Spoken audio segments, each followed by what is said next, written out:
Okay. So wait for people to come.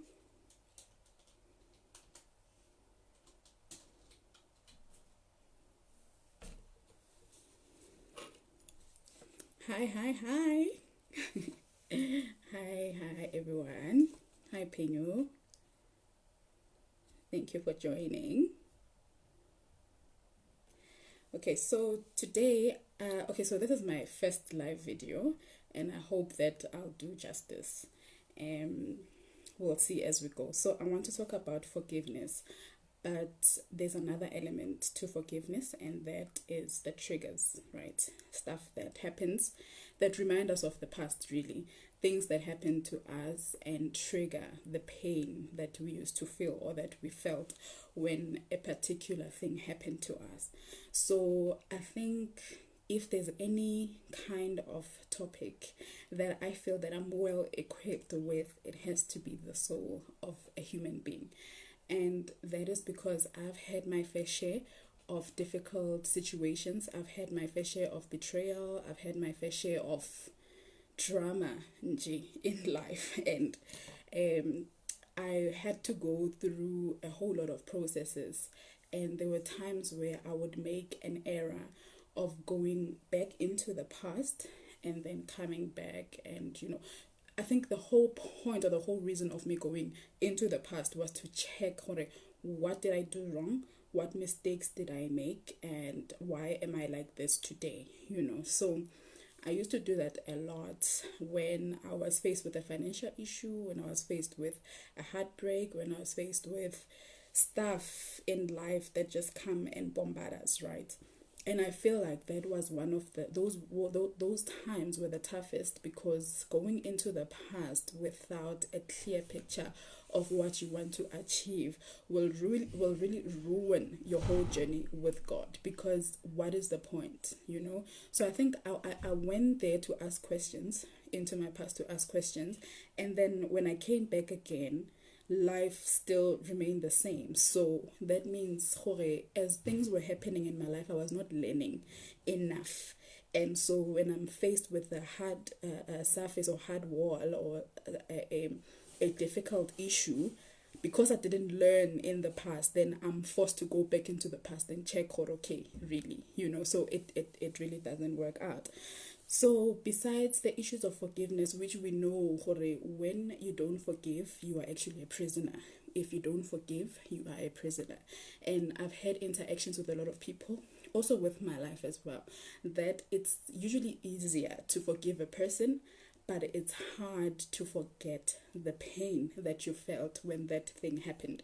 So if someone came and disappointed you, or let's take betrayal for instance. There was a betrayal that took place, fine, and then when you forgave the person, right? But when something else similar to what happened in the past comes back again and hits you, that's a trigger that takes you back to how you used to feel or how you felt when the betrayal was taking place. So that's it.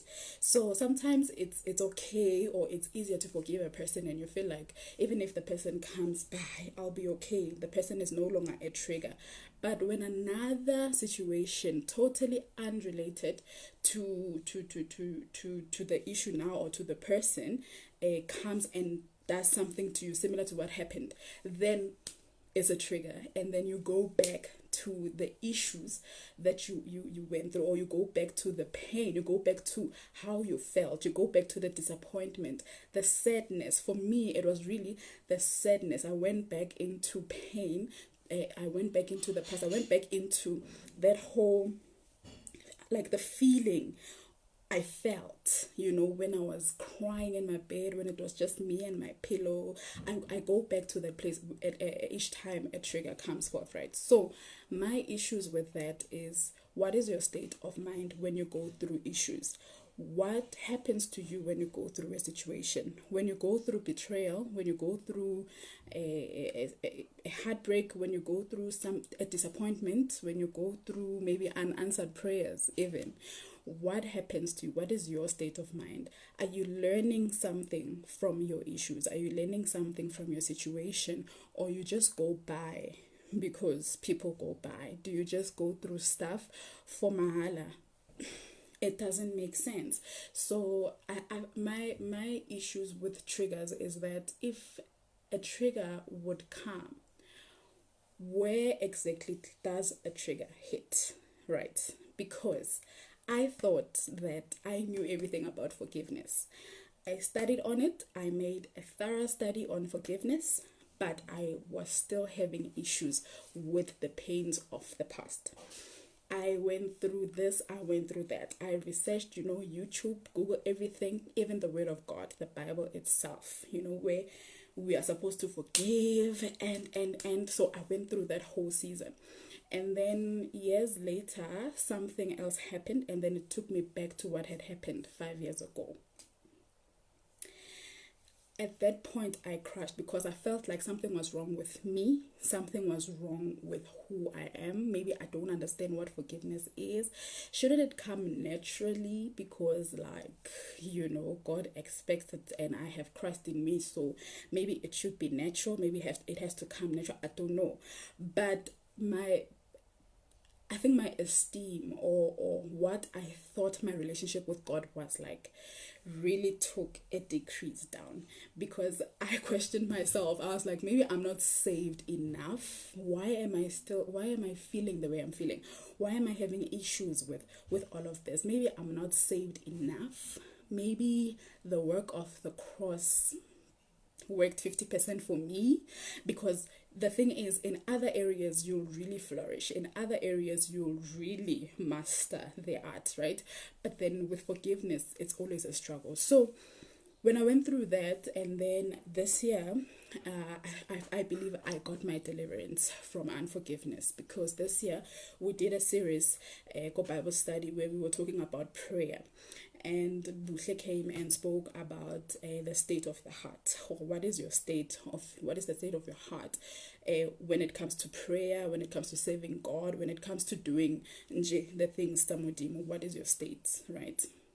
And when we talked about that, I realized that the state of my heart was, because I couldn't define if it was unforgiveness or the pains of the past. I couldn't define if was it that I'm not healing, or was it that I don't understand the subject, or was it that I'm not serious about healing? I don't know, right? So at that point, my head was dim. June, July. So as we were speaking about it, and verses are being quoted and all that, and we're asking each other, okay, what is your issue? What is your issue? What is it that hinders you from fully exploding for Ntotamudim, right? And then people came and spoke, and then I realized that my issue was this particular issue that I'm talking about. And what I took from that whole Bible study was that the problem was not the person who hurt me.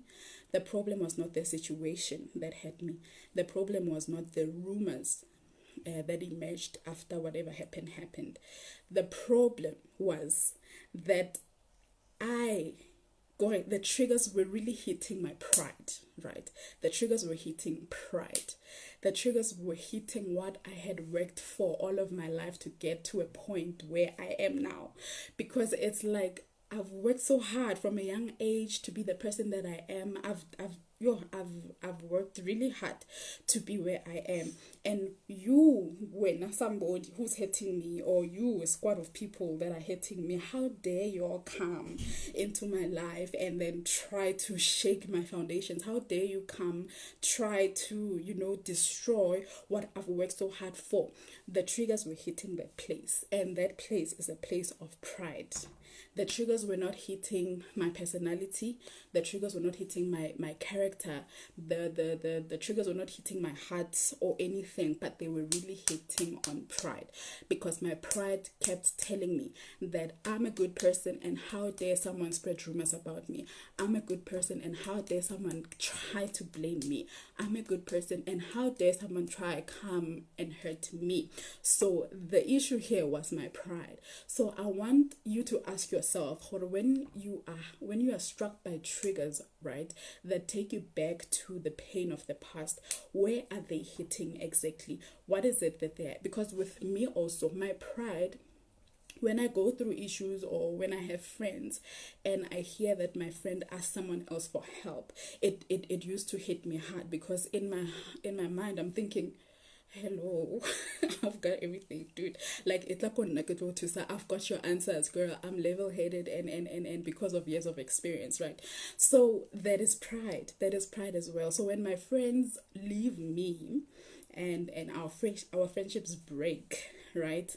I would go back to the past and feel the pain. But now I realize that when they left and I felt alone, when they left and I felt like I was not worthy, when they left and I felt like I couldn't do this life thing, when they left and I felt like God, why me? I realized that everything came back to pride. Everything was hitting on pride.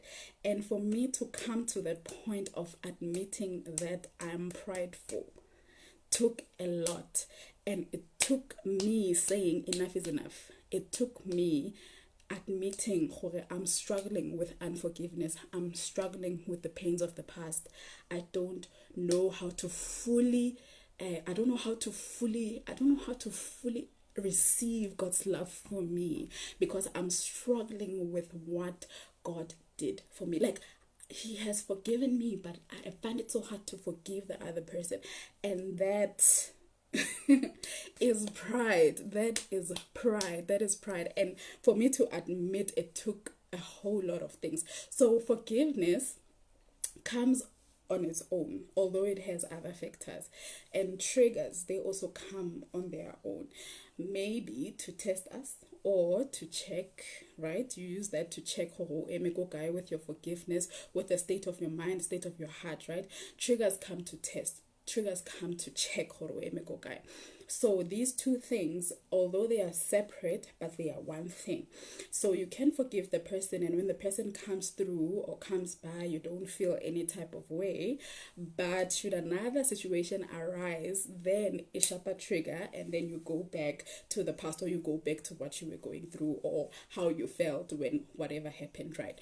So the question is, when you feel that way, when you feel like I felt, you tried everything, you did a thorough study on forgiveness, you've asked God to deal with the pain, you've asked God to deal with your heart, you've asked God to help you to forgive, you've spoken to the person, you've said with your mouth, I forgive you, person, and maybe you're struggling like me, trigger then you go back to the pain, right? Ask yourself, when that trigger comes, what does it really hit? Does it hit your pride? Does it hit your esteem? Maybe you had a high esteem and then this person drops you down. What exactly is it that this unforgiveness does to you? Like, the triggers, what do they really hit? Like, what is the problem? What really is the problem? You need to think about that. And for me, unfortunately, it was pride. And then I knew now I have to start working on pride. And after I was dealing with pride, when people left, I realized, what? No, man, it's okay. My life with them has ended. And you get to a point where you want to know, okay, are you leaving this friendship or this relationship because of 1, 2, 3? Are you leaving because of me? Are you leaving because of you? And you have this discussion, because separations should not be sour. Separations should not be sour. And I've learned this from because I'm a PK. People come to church and people leave. People come, people leave. People come, people leave. And if you don't deal with it from a place of Christ, from a place of justification, from a place of glory, from a place of victory, from a place of salvation itself, from a place of love, then you'll always think that people leave the church because of you. Sometimes they leave the church because of themselves, and sometimes when people leave, you think, it's a personal attack on you, and then it becomes a sour separation. Separations should not be sour. So that's the problem. So when they are sour, or when separations become sour, it's because now you are struggling with your pride. You are struggling with the fact that because you've already told yourself, when people cannot live without you. You've already told yourself, you are the end thing. You've already told yourself, your church is the church. Christ is only at your church. You've already told yourself, you are the ish, like you are the You are the main, you are God, you are the God of the other person, basically. And if they leave you, if they separate from you, you think they will fail. That's what happens in churches. When people leave, the arise rumors, obviously, rebato. And people will think, oh, okay, mang stole the members, mang took the members, mang wenzeng. And other things that will come are like people will say, no, they forgot gore ba thotse mosebetsi ba kena kereke you know, ba ile ba fola ba kena kereke and then there's this whole like I don't know what to even call it, but it's like people think that when you leave a church and you go to another church, you won't find Christ there because Christ is only in this church. It's the same as relationships. It's just like your place of pride tells you when this person leaves you, they are not going to get what they used to get here. Like nobody's gonna love them the way you love them. Like there's now like they are lost and they are doomed because now you are the God, you know, you are God of them. Like do you understand the trigger? The triggers hit and the thing is that when you allow these triggers, when you allow these thoughts of prideful thoughts, you will always think that you are better than someone else, and you always think that you are the only one who can offer what you can offer. You know, you always think that you are irreplaceable. You always think ngare place of pride really is always about you. It's always about you. Have you ever taken a second to think and ask yourself this? How did you get where you are? Didn't you get here because of people? Didn't you get here because of the help of other people? I understand maybe you used your conscious decisions to make, you know, right choices here and there. But man, we are not islands. We are not islands. There were friends that I had that would help me with finances, friends that I had that would help me with issues of the heart, friends that would help me, you know, mentor me in scripture, mentor me in academics, people come, people go. They serve a purpose and they leave. But if you are going to hold on to people, you are only going to hurt yourself, right? So those are the dynamics of unforgiveness and triggers that we need to look at. Where do the triggers really hit you? Are you prideful in the manner that how dare someone hurt you? Sometimes the fact that I mean, I've been a great person, I've been doing everything right, I do everything right, I love with all of my all. I love with all of my all, but like when I order and then you mess my world, you know, that's a prideful place. So I know I spoke a mouthful about a whole lot of things, but I just pray and I hope that when you come back to your senses and you think about the triggers, when you think about the issues of unforgiveness and forgiveness, you really question yourself and ask yourself, where do the triggers hit? Where do they hit? Because sometimes they hit on your insecurities. You find that you're an insecure person and you don't want to lose people. You find that they hit that insecure spot, right? Mohong, you find that they are hitting more oleng soft coding, like your weakness. Mohong, they hit on your strength, which is also a form of pride. Mohong, these triggers hit pride itself, and you need to question yourself, why do these things always hurt me? Why should I always go back into my past? Why should I always feel the pains that I'm feeling? What is it that you're not doing right, or what is it that you're doing wrong? Stop depending on people. Your pride is going to mislead you because pride is not right. Let it all go. Let it all go.